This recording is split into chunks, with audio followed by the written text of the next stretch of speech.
Non pas pour un homme, non pas pour une femme, mais pour toi seul. Nous sommes venus, Seigneur, pour t'entendre. Nous sommes venus, éternel, oh Dieu, pour que tu fasses quelque chose de différent en nous et à travers nous. Nous sommes venus, Seigneur, pour te dire, pour répondre présent à ton appel.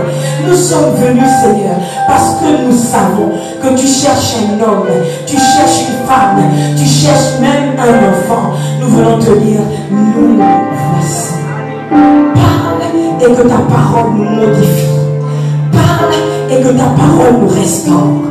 Parle et que ta parole nous dévoile le secret de notre destinée. Parle et que ce soit à jamais différent dans le nom de Jésus-Christ de Nazareth. Amen. Est-ce que nous pouvons encore acclamer?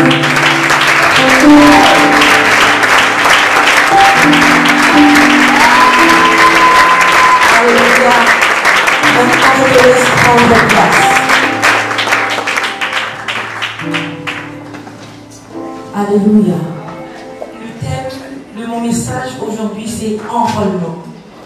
Je vais vous donner la définition du mot enrôlement et ensuite nous allons lire les écrits. Amen. C'est un nom masculin qui signifie dans un premier temps l'incorporation d'une personne dans l'armée. Alléluia. Enrôler quelqu'un, c'est inscrire sur les rôles de l'armée. Alléluia. Amen. Je m'en vais lire les écrits. Que nous notions Apocalypse 12.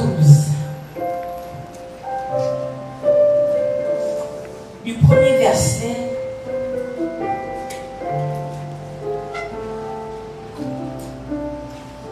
au verset 7 pour le moment. Je m'en vais lire. Un grand signe parut dans le ciel. Ah, à la maison on se lève.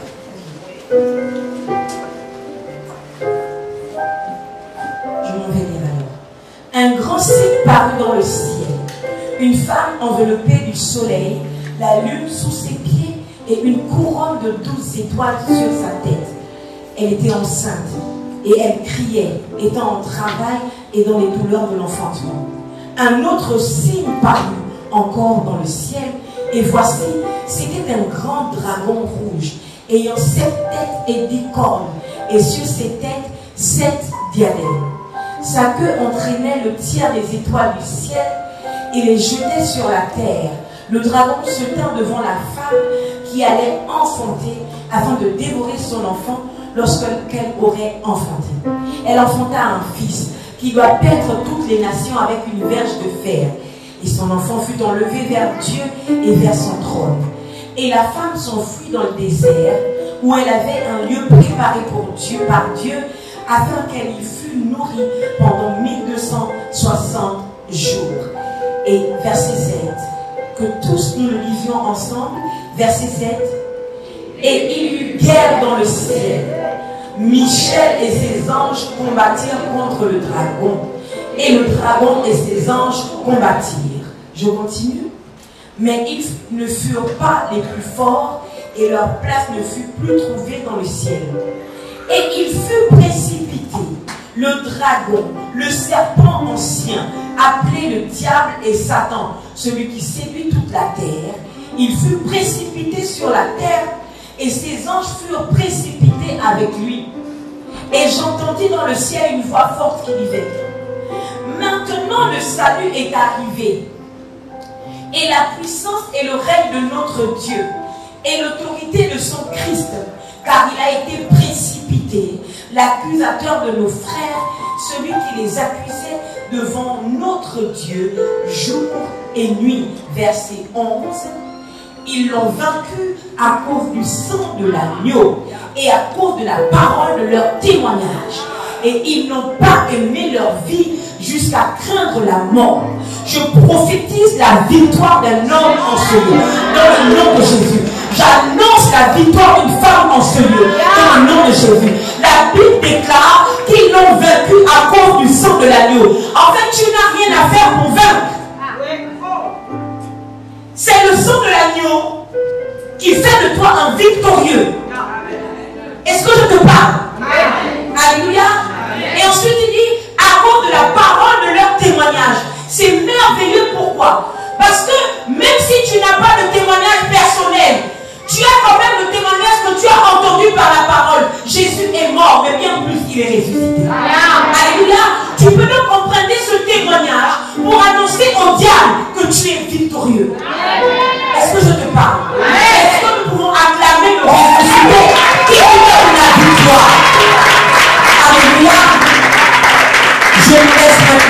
de grâce. Comme je suis à la maison, je fais enlever les talons. Et je vais rester sans chaussures. Merci. Bon, la chair de mes grands frères, elle est bien grande. Donc ce que je vais faire, je vais mettre ça là. Ils ont pensé à leur petite soeur.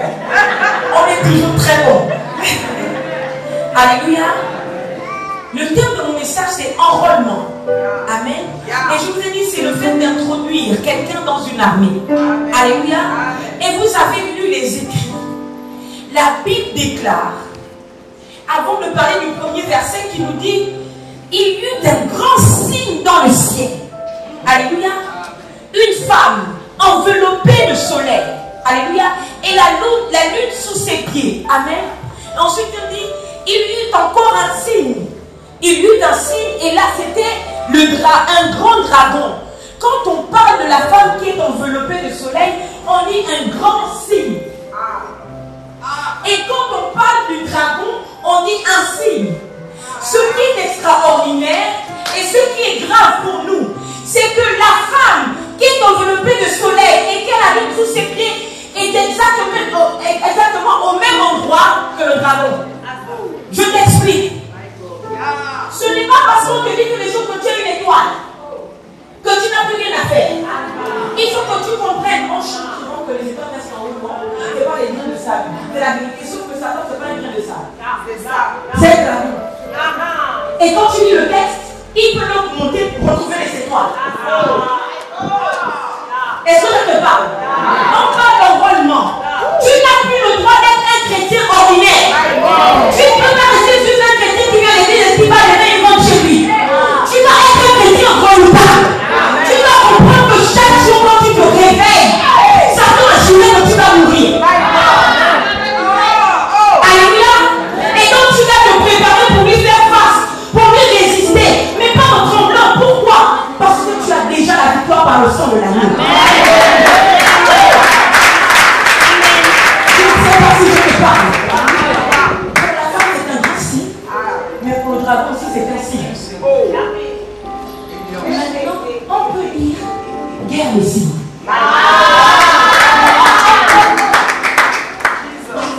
Sauf que ce qui est beau ici, c'est que le dragon est lui-même le dragon avec ses anges.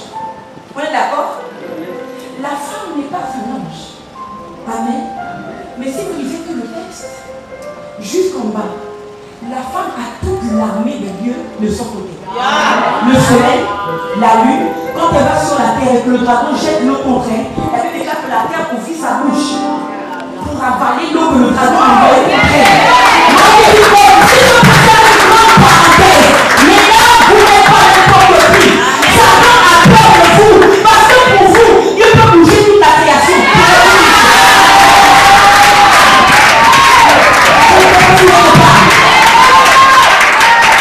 Alléluia. Notre Dieu est un Dieu merveilleux. Il a dit que tu ne vas pas vivre ce combat seul. Il va déclencher toute la création pour toi. Alléluia. Nous ne sommes plus tonton Ricky. Nous ne pouvons plus, nous devons refuser que Satan ne vienne pas trop à l'aise. Nous devons refuser que Satan ne vienne pas trop à l'aise dans notre nation. Nous devons refuser ça. Satan, le diable, il a le droit de faire du mieux qu'il peut pour faire son travail. Mais nous avons reçu le mandat de nous résister à vie. Les histoires de oh non, on est déjà chrétien, Christ a tout accompli, c'est bon, c'est bon. Si vraiment, Christ avait tout accompli, je dis qu'il a tout accompli, mais l'apôtre Paul le chante quand même, il dit qu'il a achevé. La crucifixion de Christ, il a achevé. C'est comme si Jésus a été crucifié, mais il reste une partie. Et j'ai envie de dire, laissez-moi suggérer, que si pour Paul, il faut qu'il achève la crucifixion, nous aussi on l'a achevé pour nous. Nous aussi on l'a achevé de notre côté. Et je crois que peut-être que pour toi, ton achèvement de la crucifixion de Christ, ce n'est pas prêcher. Peut-être que pour toi, c'est seulement prier pour que l'église se remplisse, c'est comme être temps dehors.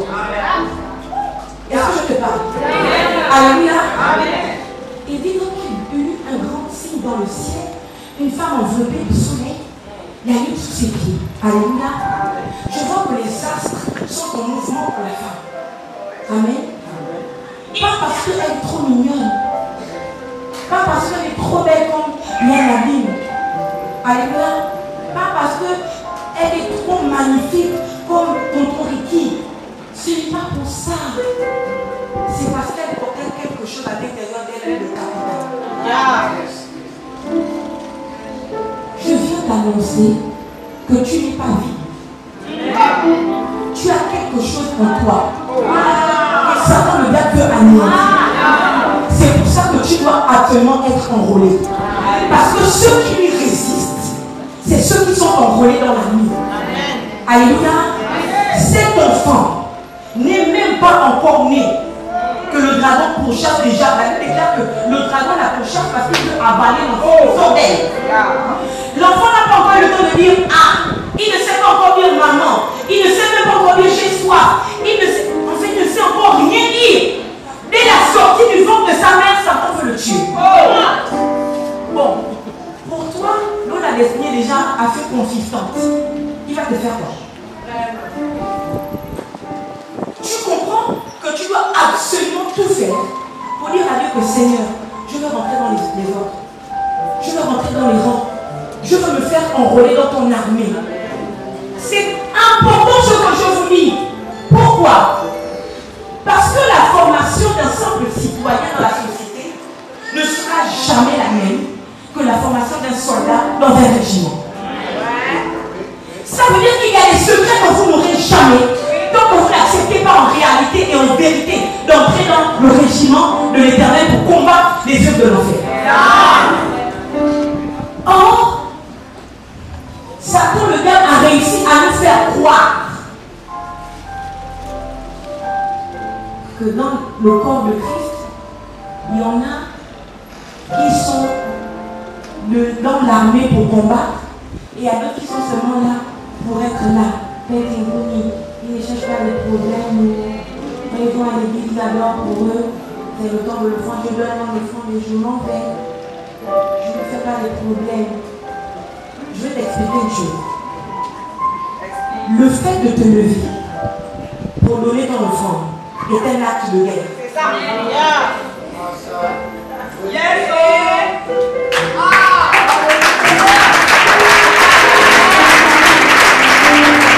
Le fait de te lever pour donner ton offrande à l'Éternel est un acte de guerre. Tu sais pourquoi? Parce que tout le problème qu'il y a eu ici, il y a eu guerre dans le ciel.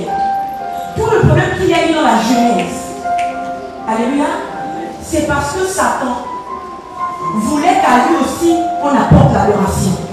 J'érigerai mon trône au-dessus du ciel. Alléluia. Et donc quand tu viens donner ton offrande à l'Éternel, Satan estime que tu es donc son ennemi, il faut qu'il te fasse la guerre. Donc celui qui apporte son offrande, il doit savoir que il va déclencher en fait une guerre. C'est pas ce qu'on a fait. Avec les noms, pourquoi? Pourquoi avec les noms? Avec était tout gentil. Il a donné son offrande. Moi j'ai donné mon offrande à l'Éternel. Il ne savait pas qu'il a suscité un esprit maléfique dans le cœur de son frère. Qu'il a emmené au tombeau. Est-ce que tu peux dire enrôlement? Seigneur, Éternel, Dieu des armées, enrôle-moi dans ton armée, que rien ne me résiste, dans le nom de Jésus. Et tout le peuple dit Amen. Si le Dieu des esprits, des prophètes me touche, j'entendrai, je verrai comme jamais. Si le Dieu des esprits, des prophètes me touche, j'entendrai, je verrai comme jamais. Si le Dieu des esprits, des prophètes me touche, j'entendrai.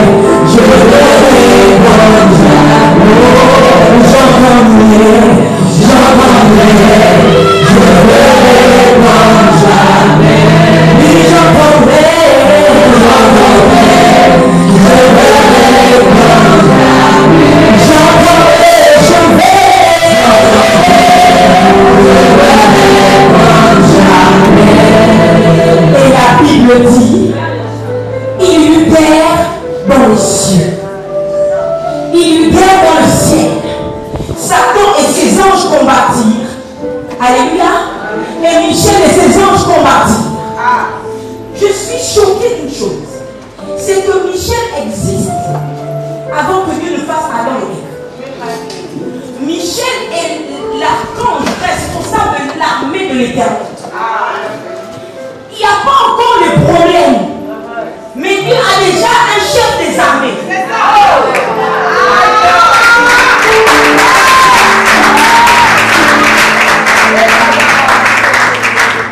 C'est un peu, Jésus n'a pas d'église locale, mais il a un chef trésorier pour les argents et les offrandes.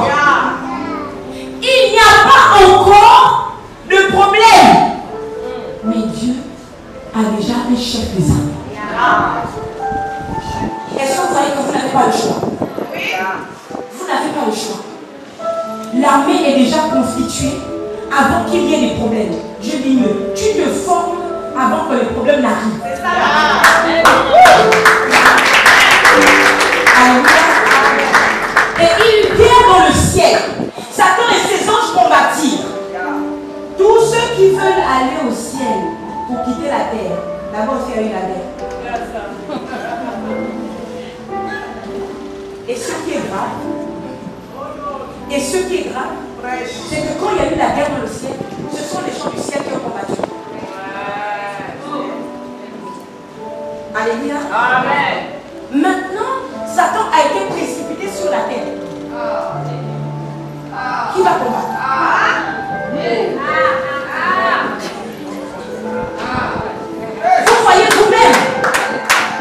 Vous voyez vous-même que quand c'est encore dans les cieux, le soleil qui est dans les cieux, la lune qui est dans les cieux, les étoiles qui sont dans les cieux, se sont mis autour de la femme pour défendre la femme. Maintenant, quand la femme arrive sur la terre dans le désert, et que Satan est précipité, il a son chat jusqu'à sur la terre, qui prend la défense de la femme? La terre. Ça veut dire que le reste de l'onction de Satan pour combattre, qu'il manifeste ici sur la terre, le ciel ne peut que prier comme ils ont fait ici. Il faut chanter malheur à la terre et à la terre. C'est extraordinaire. Il faut que je lise le texte. Et j'entendis, et verset 10 de Apocalypse 12, et j'entendis dans le ciel une voix forte qui disait: maintenant le salut est arrivé, et la puissance et le règne de notre Dieu et l'autorité de son Christ, car il a été précipité, l'accusateur de nos frères, celui qui les accusait devant notre Dieu jour et nuit. Je vais m'arrêter ici. Moi je ne peux pas le cœur, mais je suis. On est dans le ciel et une voix forte se fait entendre. Je sais que je ne suis pas la sœur d'un ange. On est d'accord. Les anges ne sont pas nos frères. Les anges sont les esprits que Dieu a attachés à nous pour le servir auprès de nos ministères, auprès de nous. Ce n'est pas nos frères. C'est donc nos compagnons d'armes, si je peux dire ainsi. Mais donc la voix qui parle là, qui dit l'accusateur de nos frères, qui les accuse jour et nuit, quel est l'homme qui est parti dans le ciel, regarder et entendre la voix qui est en train de parler? S'il est l'accusateur de nos frères, c'est que ce n'est pas un ange qui parle. Ça veut dire que c'est un être humain qui est en train de parler. Alléluia. Mais ce qui est grave, c'est qu'il est en train de dire maintenant le salut est arrivé. Il dit ça juste avant le verset 9, où on dit que Satan a été précipité sur la terre. Et donc lui, après, il dit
salut serait sur la terre, automatiquement je vais t'informer.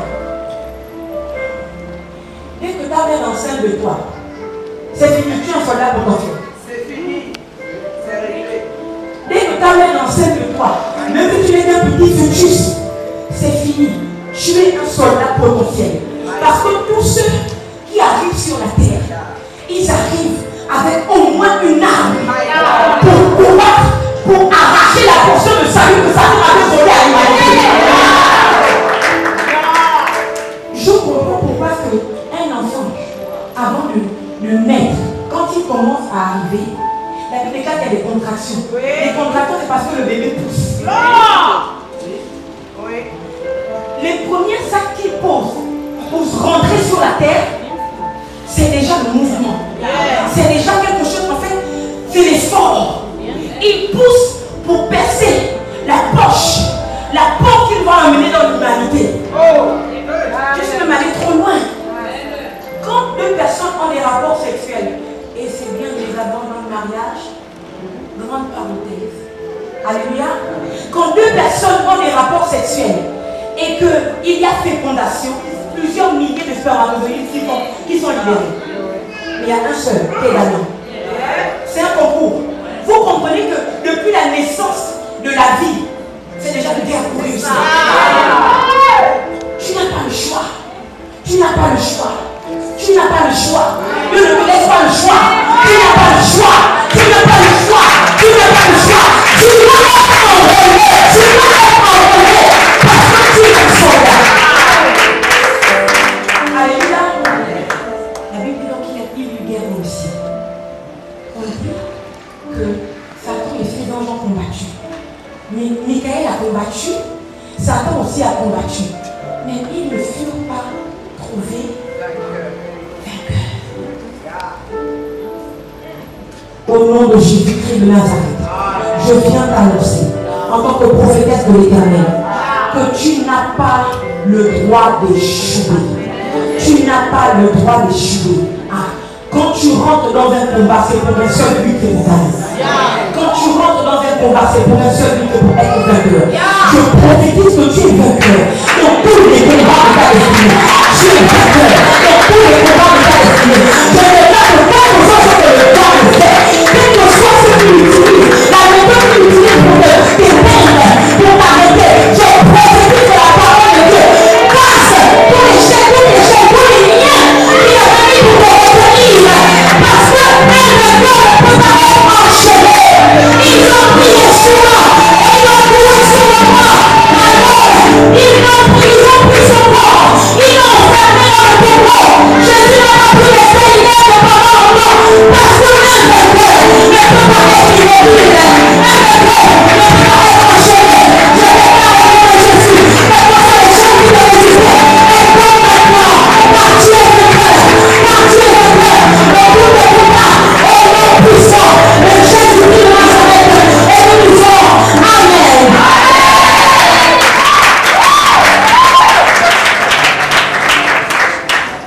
Je ne sais pas si ce matin je le vois. J'ai dit enrôlement.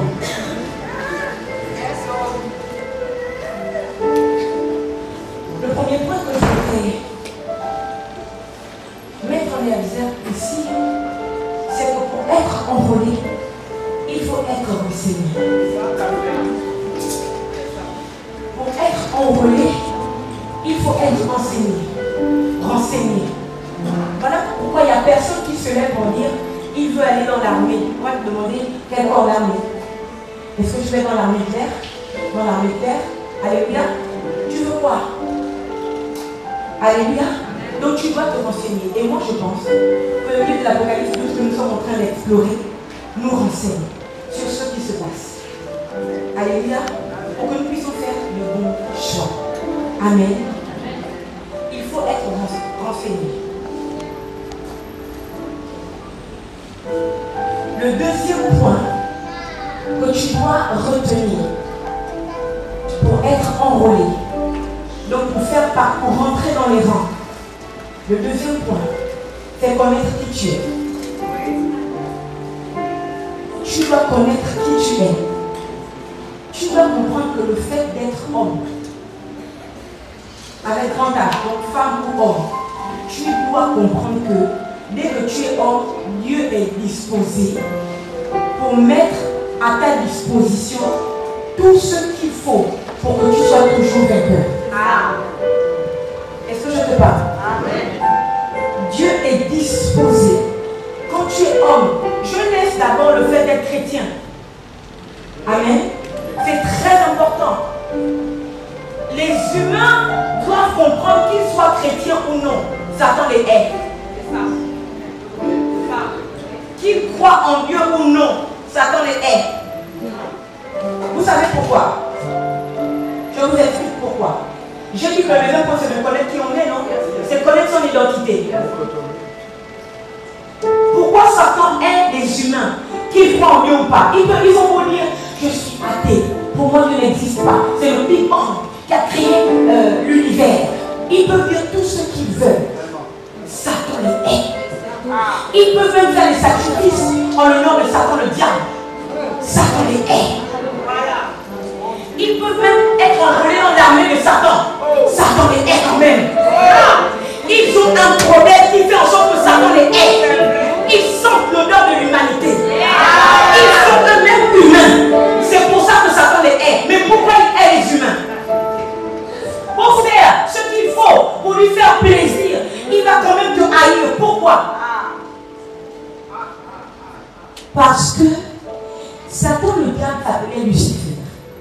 Il était le seul archange qui pouvait voir Dieu face à face. Qui pouvait regarder Dieu. Pourquoi? Parce qu'il l'adorait. Parce que c'était lui le responsable de l'adoration. Grande parenthèse. Les amis qui viennent seulement pour écouter la prédication là, Dieu vous voit. Vous devez arriver dès le début du culte. Vous devez entendre la louange et l'adoration. Vous devez, parce que c'est un des moments les plus graves du culte. Pourquoi? Parce que dans la louange et l'adoration, Dieu permet aux gens de le voir. Comme ils n'auraient jamais espéré le voir. Lucifer était devant Dieu. C'était un archange, c'était fait d'instruments de musique. Alléluia. Et puis un jour, il a voulu Dieu. C'est de Dieu. Il estimait que si on adore, si Dieu a levé comme ça, moi je peux t'adorer. Parce que quand tu dis j'ai déjà mon trône au-dessus du ciel, c'est que tu veux l'adoration. C'est ça. Oui. Maintenant je vous explique mieux. Sauf que, qu'est-ce que Dieu fait? Dieu n'a pas dit formons Lucifer à notre image. Il a dit formons l'homme, faisons l'homme à notre image et à notre ressemblance, afin qu'il dis bien, afin qu'il domine. C'est très grave. Ça veut dire que Lucifer n'avait pas la domination. Parce que les seuls qui ont la domination, c'est ceux qui sont à l'image de Dieu. Maintenant j'explique. Il ne voulait pas seulement la domination, il voulait l'adoration. Maintenant je veux dire. Sauf que Dieu a donné son image à l'homme. Je ne vais pas d'abord dire sa ressemblance. Alléluia. Tous les humains sont à l'image. L'image c'est la photo, c'est la photocopie. Alléluia. L'image. Maintenant la ressemblance c'est quelque chose d'interne, de plus profond. Alléluia. Et pour moi, le seul qui amène la ressemblance à Dieu c'est Christ. Par son Saint-Esprit. Maintenant j'explique. Dieu donne son image. Et à l'époque sa ressemblance à Adam, puisque Adam n'a pas péché. Ce qui fait que Dieu positionne Adam comme une idole.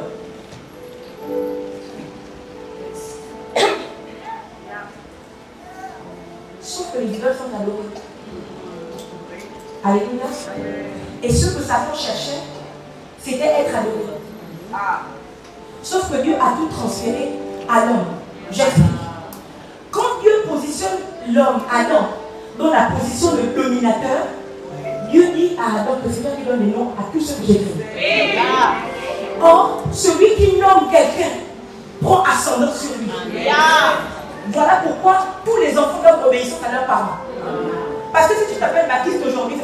être appelé Baptiste. Alléluia. Si tu t'appelles Shirley aujourd'hui, c'est parce que tes parents t'ont appelé Shirley. Dès que quelqu'un te nomme, il prend ascendant sur toi. Et vous parlez de mariage, quand l'homme te donne son nom, c'est réglé. Ça veut dire que c'est lui qui prend ascendance. Est-ce que c'est ça?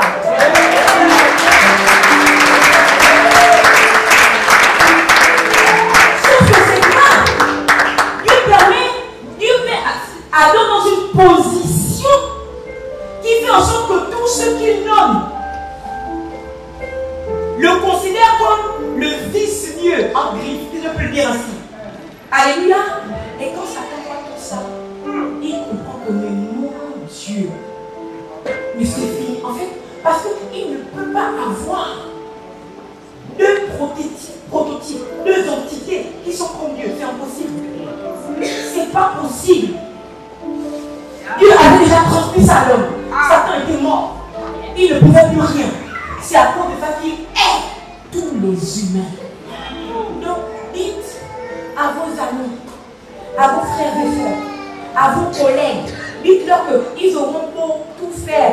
Genre, ils n'aiment pas Dieu, ils ne sont pas dedans. Satan les hait quand même. Et quand Satan te hait, il te lâche seulement quand il t'a mis KO.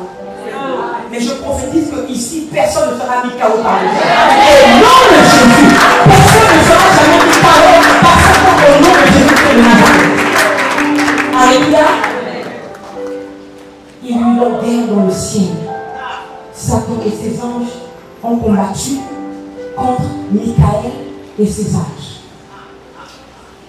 Et la Bible déclare que Satan et ses anges ne furent pas trouvés plus forts ou vainqueurs.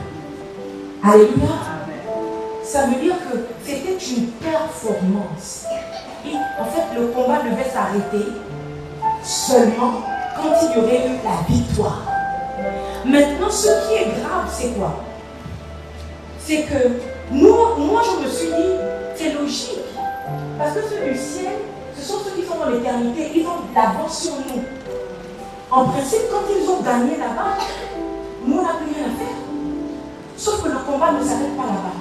Le combat continue ici. Alléluia. Et Dieu sait qu'on ne peut pas combattre Satan avec les armes de l'humanité. Je vais vous expliquer pourquoi. Parce que Satan a réussi à vaincre les armes de l'humanité. Quand il a réussi à mettre l'homme sous influence maléfique pour que l'homme désobéisse à Dieu, Satan a trouvé la porte pour contrôler l'homme. Alléluia. Et maintenant, qu'est-ce que Dieu fait? Dieu veut absolument que nous ayons la victoire. Amen. Dieu lui-même, il va enrôler pas des potentiels vainqueurs.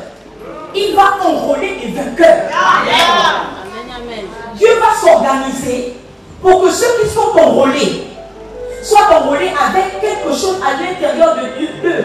Comme une, si je peux dire, pour parler de manière technologique, comme une puce qui fait que quel que soit le combat, il gagne toujours. Si Satan prend la forme du dragon comme au début, il lui donne un autre signe. Un dragon. Alléluia. S'il prend la forme du dragon, il gagne toujours. Les enrôlés réussissent à gagner toujours. Si Satan change de forme et il devient le serpent, les enrôlés réussissent quand même à le vaincre. Qu'est-ce que Dieu fait pour que cela soit possible? My living God. Mon frère, continue à jouer mon truc. Dieu fait quoi? Dieu rentre dans la salle des armures. Et il prend une armure redoutable. Il change de forme. Il prend le corps d'un homme. Et Dieu descend. Dieu descend. Parce que l'enrôlement doit se faire par lui et par lui seul. Il descend. Il marche au milieu des hommes comme un incognito. Personne ne sait que c'est Dieu. Il marche à gauche. Il marche au milieu des hommes. On pense que c'est le fils de Marie et de Joseph. Il marche au milieu des hommes. Il accomplit des miracles. Il va même jusqu'à ressusciter les morts.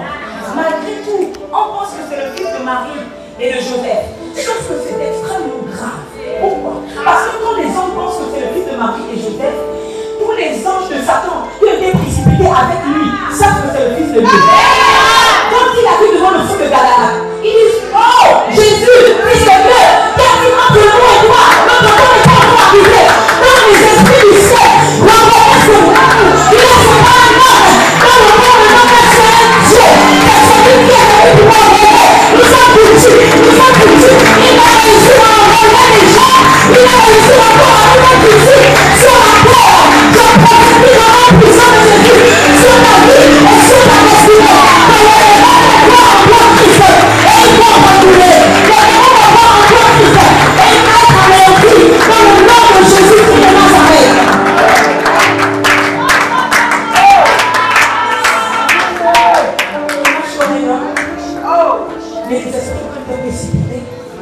que ce n'est pas un homme.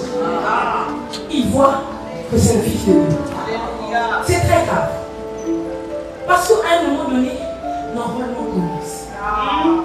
Il récupère Pierre, Simon, il récupère Simon, il récupère Matthieu, Barthélemy, il les récupère tous. Et pour eux, peut-être au début, ils pensent que c'est un club. Pour eux, peut-être qu'au début, ils pensent que c'est un club. Sauf que Jésus poursuit un but. Il faut que les enrôlés reconnaissent qu'ils les enrôlent. Il commence à dire, qui dit que je suis? Il commence à faire le prix. Tu veux qu'il te dise qui tu es. Il dit d'abord, qui dit donc que je suis? Et les autres disent que tu es Élie. D'autres disent que tu es le prophète. D'autres disent que Jésus est encore après, mais vous. Qui dit donc que je suis? Et avant la réponse de cet homme, parmi les contemporains de Jésus, parce que avant les contemporains de Jésus, avant l'époque de Jésus-Christ, l'ère de Christ, Isaïe a parlé. Sauf que quand Jésus arrive, à part les vieux qui sont partis, Siméon et Anne, personne ne sait qui il est. Maintenant, ce jour, il faut que l'un des premiers enrôlés, alléluia, dévoile à la terre. Pour dire que le combat a commencé. Les mages ont dit, où est le roi des Juifs qui vient de naître? Ce n'est pas suffisant. Ce n'est pas un roi qui devait maîtriser Satan le diable sur la terre. Ce n'est pas seulement un roi qui devait le maîtriser. Alléluia. Parce que quand Satan arrive sur la terre, il n'arrive pas d'abord comme étant le prince des ténèbres. Alléluia. Il vient comme le dragon qui veut tout dévorer. Donc il faut qu'il trouve devant lui comment on appelle ça? Une arme ou bien un adversaire qui soit capable de lui résister réellement. Alléluia. Donc les rois mages ont dit, où est le roi de Juifs qui vient de naître? Sauf que Jésus attend qu'on dise la chose qu'il faut pour qu'au ciel ici, le roi a commencé. Il dit donc que je suis. Et voici Pierre, voici Simon. Il dit, il n'a pas dit tu es le Fils de Dieu. C'est pas comme ça qu'il a commencé. Il a dit, tu es le Christ. Tu es le Christ. Christ veut dire moi. Christ veut dire le mis à part. L'enrôlé et enrôlé. Christ veut dire le mis à part. J'explique mieux. Christ veut dire celui qui a été façonné. Alléluia. Forgé, formé et transporté d'un point A à un point B pour accomplir une certaine mission. Et la mission là, c'était pour dire stop définitivement à Satan le diable. Il dit tu es le Fils, le Christ, le Fils du Dieu vivant. Ce qui est merveilleux, c'est quoi? C'est que la terre entend cette phrase. Et la terre, l'humanité, l'essence même de l'humanité, comprend que c'est le moment, c'est le temps. Et Jésus parle, il répond. Il dit, ce n'est ni la chair. My God. Jésus est en train de délimiter les normes du combat. Ce n'est ni la chair, ni le sang qui t'ont révélé. Alléluia. Mais c'est mon Père qui est dans les cieux. Regardez comment Jésus fait en sorte que le ciel vienne maintenant en soutien. Il y a bien dans les cieux, non? La femme est descendue, le dragon l'a suivi. Quand le dragon a failli la voir par l'eau, l'eau c'est aussi l'image de la parole. C'est ça. C'est ça même. Faisons attention à ce que nous écoutons. Quand le dragon a jeté l'eau contre la femme, qui est venu au secours? De cette femme qui descendait des cieux. La terre, non. Maintenant, quand Jésus arrive et que c'est le tour de la terre de combattre, Jésus s'arrange pour que le ciel aussi fasse descendre son secours. C'est pour ça qu'il dit que ce n'est pas la chair. La chair, c'est la terre. Ce n'est pas le sang. Le sang, c'est la terre. Il dit, mais c'est mon Père, très fort. Vous êtes qui dit Père? C'est très très fort. Nous, les croyants en Christ, nous avons un problème. Pourquoi? Avec les autres croyances. C'est que nous, Dieu c'est notre Père. Oui. Amen. Or, les autres estiment que Dieu ne peut pas avoir d'enfant. Oh. Ils estiment que les dieux ne peuvent pas avoir d'enfant. C'est merveilleux. Pourquoi? Alléluia. Pourquoi est-ce que Jésus, aïe, aïe, aïe, aïe, aïe, aïe, je crois que les Juifs n'avaient jamais imaginé que Dieu était leur Père. Ce jour-là, une première révélation est arrivée. Alléluia. Dieu peut arrêter de le considérer seulement comme étant le Dieu de vos pères. Lui-même aussi, mais maintenant votre Père. Pourquoi il parle de Père? Parce que l'histoire de la paternité, en réalité, nous pensions, nous les hommes, que ça nous appartenait à nous seuls. Donc il fallait que Jésus parle un langage que nous comprenions. Alléluia. Quand il dit, c'est mon Père, alléluia, Jésus est en train de bousculer l'humanité. Ah, il dit Père, oh, donc il a fait un Père. Ah, oui, est-ce que vous comprenez? Il amène ça, il amène le combat au niveau humain. Mais on ne peut pas rester au niveau humain. Il faut que ça monte au niveau céleste. Il dit, mon Père qui est dans les cieux. Les cieux. Il engage les cieux à venir soutenir le combat des terrestres. Alléluia. Des prophétises. De quel que soit le combat par lequel tu passes sur la terre, le ciel va te donner du renfort. Le ciel va te donner du secours. Le ciel va te donner du renfort et du secours. Dans le nom puissant de Jésus. Parce que Dieu ne soumet pas ton nom. Parce qu'il ne soumet jamais. Voilà pourquoi lui-même, il va te donner du renfort de précieux. Alléluia. C'est mon Père qui est dans les cieux. Amen. Amen. Sauf qu'il y a deux éléments dedans qui sont également à prendre en compte. Quand Jésus pose des bases, que le combat se fait aussi au niveau terrestre, mais avec le concours et le secours du ciel. Il dit quand même, ce n'est ni la chair, ni le sang qui t'ont révélé. Maintenant, j'explique mieux. Le sang n'a pas vocation à révéler les secrets, si vous voulez. Mais le sang est obligé de faire que les secrets restent des secrets indétrônables. Oh. J'explique.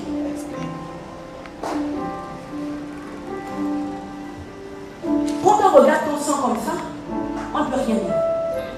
On ne peut rien dire. On prend le sang. On prend le sang de Yanali. On prend le sang de n'importe qui ici. Le sang est rouge. Il ne nous révèle aucun secret. Rien. Le sang est rouge. Tu peux dire quoi? Rien. Mais maintenant, quand on prend ton sang et qu'on analyse, on va voir que le sang, si on prend le sang de vos enfants, on va voir qu'il y a des gens et il y a ces gens. Ça, ce sont des secrets qu'on ne peut pas contester. C'est impossible. On ne peut pas contester que vos enfants soient vos enfants. C'est impossible.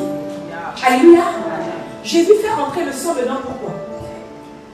Parce qu'il y a un sang qui va faire en sorte que quand Satan arrive et qu'il veut prendre ascendant sur toi, la marque du sang fait. Pourquoi? Parce que le sang qui a coulé là, c'est un sang que Satan ne maîtrise pas. J'explique mieux. Parce que Satan pensait que celui qui avait le sang, c'était vraiment l'homme.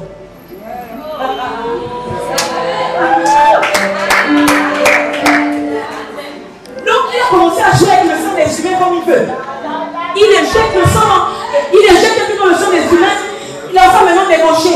Oh, l'enfant ne goûte plus rien. Oh. Mon Jami, mon Dieu et mon Dieu. C'est extrêmement grave. Qu'est-ce qu'il fait désormais? Que l'enfant qui a été injecté par Satan le diable pour perdre la tête et être débauché, c'est que lorsqu'il arrive et qu'il voit le sang que tonton Vicky a mis dans la coupe, et ensuite il a invoqué, il a dit faites ceci en mémoire de moi. Faites ceci en mémoire de moi. Le sang à la mémoire. Le sang à la mémoire. Donc quand on arrive ici et que le docteur a déjà prié sur le sang ou bien le vin, le jus de raisin devient le sang de Jésus. L'enfant qui était possédé, quand il vient prendre la scène, mon Dieu, quand il vient prendre le sang, la même chose que Jésus a dit que ce n'est ni le sang, ni la chair qui t'ont révélé. C'est parce que c'est seulement le sang et la chair humaine que Satan pense contrôler. Sauf que ce jour-là, Jésus est en train de dire que c'est pas toi-même qui es ta chair, c'est pas toi-même qui est ton sang qui t'a révélé ça. Mais un jour, il y aura une chair supérieure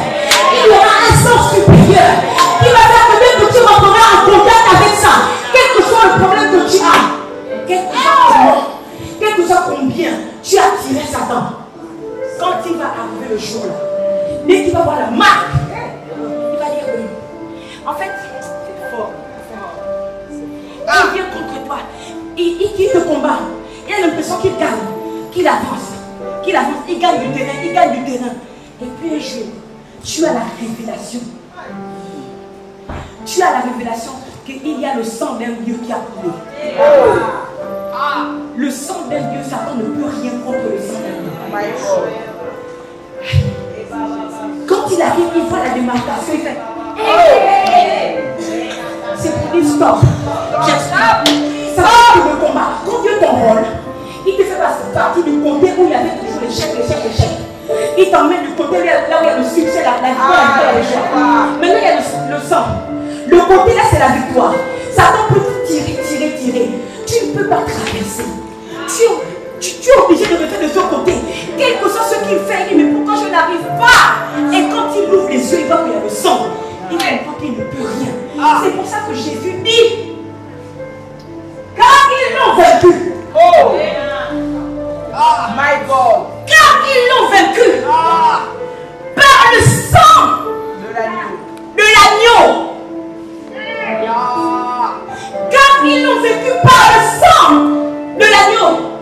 Jésus comprend qu'il faut répandre le sang sur la terre, afin que tous ceux qui sortent de la terre, tout homme qui a été forgé par la terre et qui rentre en communication avec ce sang, reste vainqueur.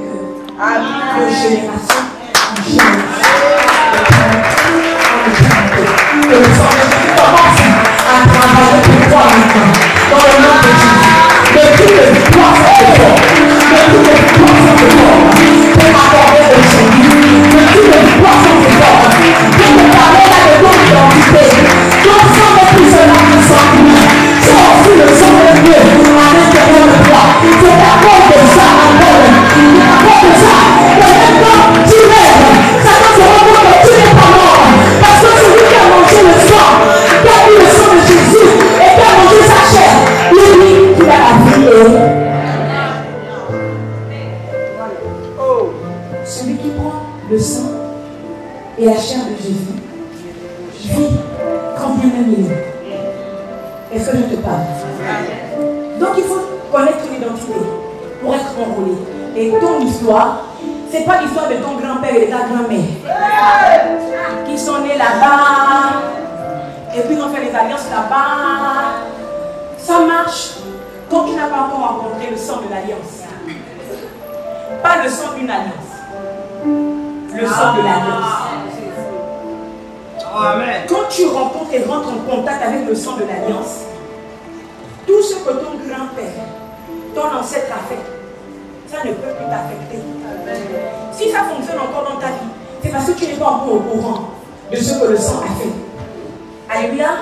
C'est pour ça qu'il dit qu'ils l'ont vaincu par le sang de l'agneau et par la parole de leur témoignage. Pour être au courant, il faut que quelqu'un témoigne. Oui. Yes. Alléluia. Amen. Et ce matin, nous sommes venus témoigner. Nous sommes venus témoigner que quelles que soient tes origines, quels que soient ceux qui combattaient ton ADN, quels que soient ceux qui combattaient ton sang, dans ta famille, les premières filles ne doivent pas se marier, dans ta famille, les hommes doivent toujours divorcer, quel que soit ce qui a été déclaré dans ton sang, je viens témoigner que le sang avec qui tu es rentré en alliance, le sang de Jésus, a le pouvoir de détruire, alléluia, de détruire toutes les condamnations qui maintenaient ta vie dans la souffrance, qui maintenaient ta vie dans la douleur, dans le nom puissant de Jésus-Christ de Nazareth.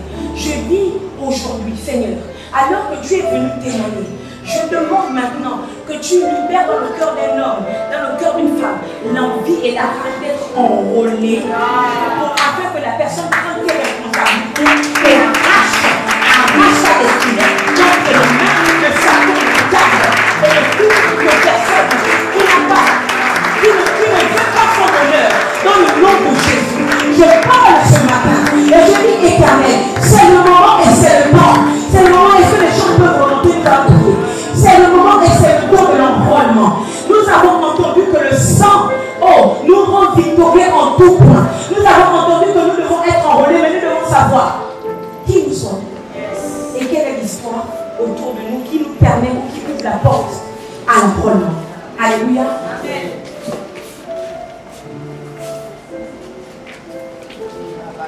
Je parle d'enrôlement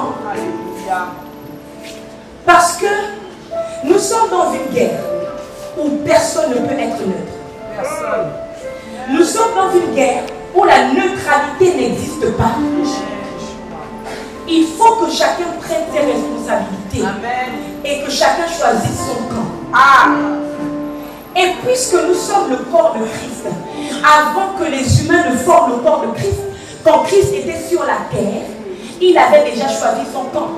C'était le camp de l'Éternel des armées. Amen. Et ensuite il dit, celui qui n'est pas pour moi est contre moi. C'est ça.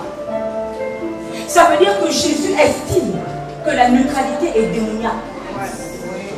Tu ne peux pas être neutre. Je vais dire même mieux.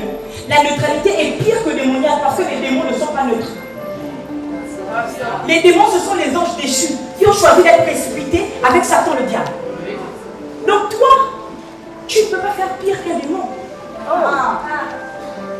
Si les démons choisissent leur camp, toi aussi choisis le tien. My God.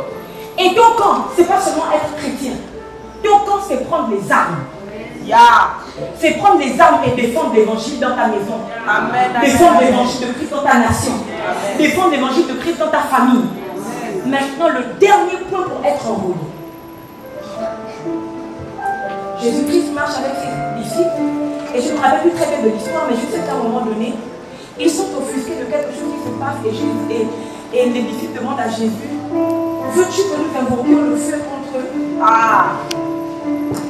Et Jésus dit, vous ne savez pas de quel esprit vous êtes animés. L'autre histoire qui m'emmène à parler de ce dernier point, c'est que Jésus est sur la croix. Nous avons tous vu l'histoire de démons dans la parole. Que les hommes ont clairement dit crucifiez-le. Alléluia. Les hommes ont clairement envié la position de Jésus au milieu du peuple. Les hommes ont clairement dit que mais il se prend même pour qui? Et les hommes se sont concertés pour monter une conspiration contre lui, pour faire en sorte que les gens du peuple le détestent et le poussent et le livrent à la mort. Mais Jésus sur la croix, il dit Père, pardonne-leur, car ils ne savent pas ce qu'ils font. Ces gens savaient très bien que là, il tuait un innocent. Ils savaient. Puisque Pilate sort, il dit que moi je ne vois pas, on peut le battre, si vous voulez. On va le battre. Mais je ne vois pas ce qu'il a fait pour qu'on puisse le tuer. Et quand ils insistent, Pilate fait quelque chose d'extrêmement grave. Il se lave les mains. My God. Parce qu'il savait qu'il y aurait eu des répercussions de tuer un innocent. Je préfère m'en laver les mains, c'est pas que je ne suis pas responsable de cela. Alléluia. Donc ces gens savaient très bien ce qu'ils faisaient. Et Pilate avait compris. Au point de se laver les mains, il avait compris que ces gens savaient qu'ils tuaient un innocent. Alléluia. Là, par jalousie et par méchanceté. Ce qui est grave, c'est que Jésus dit quand même pardonne-leur. Qu'est-ce qui pousse Jésus à dire pardonne-leur? C'est ce qui l'a poussé à aller mourir pour ces gens qui le tuent. C'est le comble de son amour. Pour être enrôlé, Dieu ne peut pas enrôler ceux qui veulent rentrer dans l'armée par l'esprit de dispute. Dieu ne peut pas enrôler ceux qui veulent se battre par esprit de vengeance. Parce qu'on ne se venge même pas de Satan du diable. Le ministère de la vengeance a été interdit aux hommes. Alléluia. Parce qu'il dit à moi la vengeance, à moi la rétribution. Le ministère de la vengeance appartient à Dieu. On s'en rend. Je vais vous dire pourquoi. Le dernier point que vous devez avoir, la chose que l'enrôleur doit scanner et voir en vous, c'est la graine de l'amour. Si vous ne rentrez pas dans l'armée par amour pour le royaume des cieux, il ne vous enrôle pas. Si vous insistez pour rentrer en guerre, pour être enrôlé, Satan va vous tuer. Pourquoi? Parce qu'à ce moment-là, vous serez exactement comme lui. Satan est incapable de l'aimer. C'est pour ça qu'il ne peut jamais gagner sur quelqu'un qui a l'amour en lui. Satan est le prince des ténèbres. Tout le monde sait qu'un prince a toute l'armée de sa nation ou de son royaume avec lui. Alléluia. Mais malgré toutes les dominations qu'il avait, il n'a pas réussi à vaincre Jésus. Pourquoi? Parce que Jésus avait une âme redoutable à l'intérieur de lui, et c'était l'amour. Nous allons nous lever et nous allons prier pour l'envoiement. Nous n'allons pas prier pour que Dieu nous fasse reconnaître notre identité, nous savons déjà. Nous n'allons pas prier pour tout ce que j'ai dit au début. Nous allons prier pour l'amour dans l'église de Jésus. Parce que j'ai compris qu'il y a une grosse brèche dans l'armure de l'église. C'est que l'amour est défaillant. Il n'y a plus d'amour dans l'église de Christ. Or, nous devons tous être enrôlés pour gagner. Et pour gagner, il nous faut avoir une âme que Satan ne peut pas avoir. Il aura beau forger toutes les âmes qu'il peut forger. Il ne réussira jamais à forger l'âme de l'amour. Parce qu'il ne peut pas aimer. Donc tu pars déjà avec un avantage. Ton avantage, c'est que tu aimes. Amen. Alléluia. Amen. Nous allons invoquer le Seigneur notre Dieu. Amen. Et nous allons dire, Seigneur, nous voulons être enrôlés. Mais nous voulons être enrôlés avec l'arme qui nous donne la victoire par-dessus tout. C'est l'arme de l'amour. Comment ça prie? Pour que tu puisses le sentir. J'aimerais d'abord que tu pries un moment en langue. Après, tu vas prendre la main de ton frère. Ou la main de ta soeur. Et tu vas dire, Seigneur, nous acceptons, mon frère et moi, ma soeur et moi, nous acceptons l'enrôlement parce que nous avons décidé d'être enrôlés par l'âme de l'amour. Nous avons décidé de passer par l'amour. Commence à prier, vas-y, prier.